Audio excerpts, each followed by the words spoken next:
comment se déroule un acte de paiement?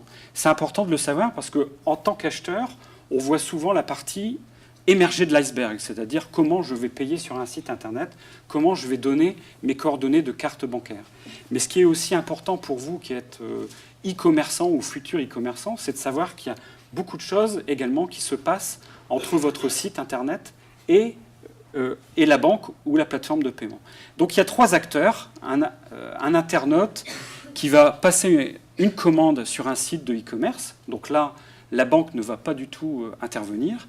Au moment de l'acte de paiement, l'internaute va saisir ses coordonnées de carte bancaire dans un espace complètement sécurisé. Vous savez, le petit cadenas que l'on va retrouver sur le navigateur qui va indiquer que la connexion est complètement cryptée et que les coordonnées de carte bancaire ne peuvent pas être piratées. Et donc ça, ces coordonnées de carte bancaire vont être données directement sur la page sécurisée bancaire au logo de la banque et notamment du CIC, bien sûr. Donc ça, c'est la partie émergée de l'iceberg. Mais vous, en tant que e-commerçant, vous allez mettre en œuvre une liaison entre votre site Internet et la plateforme de paiement. Cette liaison permettant de récupérer la référence de la commande, le montant, la devise, puisque, par exemple, notre solution de paiement peut être multi-devise. Vous pouvez vendre en euros, en livres sterling ou en francs suisses, par exemple. Cette partie importante nécessite un développement informatique.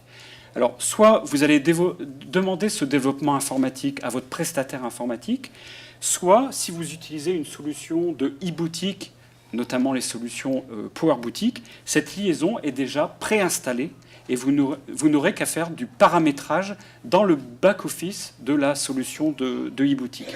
Donc l'avantage de notre solution, c'est qu'elle est pré-intégrée dans les principales solutions de e-boutique packagées, telles celles de Power Boutique.